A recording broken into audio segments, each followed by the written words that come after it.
रंगरेश जी, ये शिकायत मेरी आपसे भी है।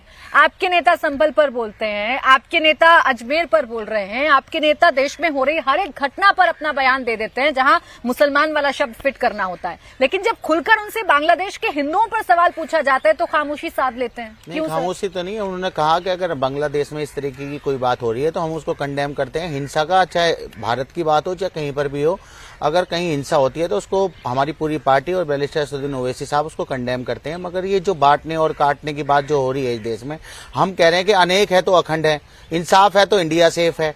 तो ये चाहते हैं कि देश के जो खूबसूरती है उसको खत्म कर देना चाहते हैं भाजपा लगातार इनके। और ये अभी बांग्लादेश पे भी बात कर रहे थे कि वहाँ की जमात जो है वो वहाँ पे जो है हुक्मरान बनना चाहती है। तो मैं कहता हूँ कि जो देश की आरएसएस है उसके बिना बीजेपी का कोई काम नहीं हो सकता। तो आरएसएस जो है बीजेपी को चला रही है।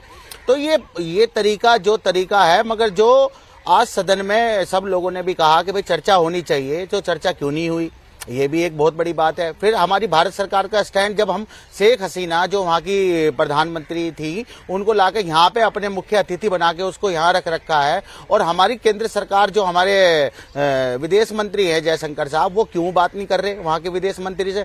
क्यों यहाँ पे जो उनकी एम्बेसी है उनको बुला के यहाँ पे क्यों नहीं उन्हें हिदायत दे रहे कि आप अगर हमारे माइनॉरिटीज के लोगों को वहाँ पे दिक्कत हो रही है तो आप जो है कोई एक्शन लीजिए। तो इस तरीके की बात ना हो गई। कह रहे जी हम तो वही लामटोड़ वही रायता फैलाने वाली बात, हम तो बंधे हुए हैं, बंधन में बंधे हुए। अरे भाई, जब आप यूक्रेन का, रूस का जो है आप जब युद्ध रुकवा सकते हैं तो वहां पर जो माइनॉरिटी के साथ हो रहा है उसको भी रुकवाइए, तो करीब बढ़िए आगे कदम बढ़ाइए। हम साथ हैं। पंथी हैं उनको आप कंडेम करते हैं, उनके खिलाफ आप लोग खड़े होते हैं और आप देश की सरकार से मांग करते हैं कि उन इस्लामिक कट्टरपंथियों को लेकर सरकार कोई ना कोई बात तो करे। ये कह रहे हैं ना? बिल्कुल, हम यही कह रहे हैं। तो आपके नेता बोलते क्यों नहीं है? नहीं, हमारे नेता बोलते हैं। आप पूछिए उनसे सवाल। अभी आपके टीवी चैनल पे थे, बात हो रही थी, आप वो सवाल पूछते हैं वो भी बता देते हैं। जितना खुलकर गाजा पर बोलते हैं, अरे खुलकर हिंदुत्व की राजनीति बीजेपी करेगी। सुन तो मैडम, सुन तो लीजिए मैडम, अत्याचार तो अत्याचार है। अच्छा, आप सुन तो लीजिए। भारत में हिंदुत्व की राजनीति कौन कर रही है? प्रो हिंदू पार्टी कौन सी है? ये अपने आप को रोजाना छाती पीटते हैं, हम हैं हिंदू हिंदू हिंदू सम्राट। और जब हिंदुओं पर अत्याचार होता है, उन पर बात होती है, हम तो सब बोल रहे हैं। अभी आम आदमी पार्टी ने भी बोला चर्चा होनी चाहिए, हमारे बैरिस्टर साहब ने भी किया। तो बीजेपी तो कहीं नजर ही नहीं आ रही, दूरबीन से ढूंढना पड़ रहा है बांग्लादेश के मसले पे।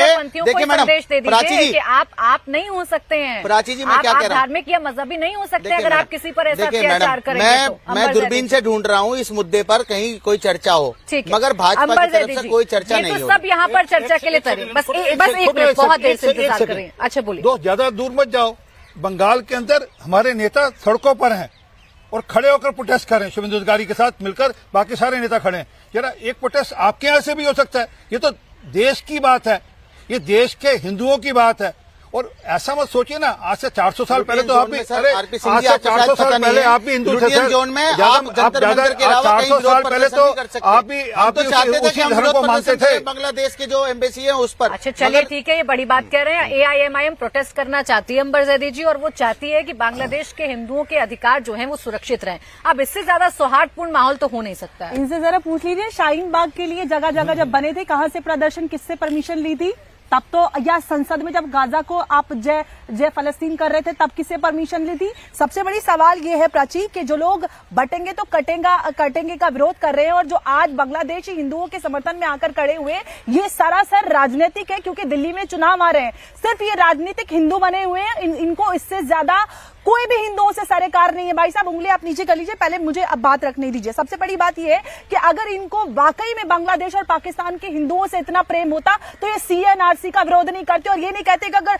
CNRC आया तो हम जान दे देंगे और खुद को आग लगा लेंगे। ये महादोगले हैं, ये देश की जनता को छलना चाह रहे हैं क्योंकि इनकी राजनीति चल नहीं रही है। बटेंगे तो कटेगा विरोध इनको, और इनसे डर लग रहा है। जिनको आज तक उम्मा के कॉन्सेप्ट से 57 मुल्कों का डर लगाते तो उससे आज तक इनको डर नहीं लगा। जो सड़कों पे सरतन से जुदा के नारे लगाते थे उनसे आज तक इनको डर नहीं लगा।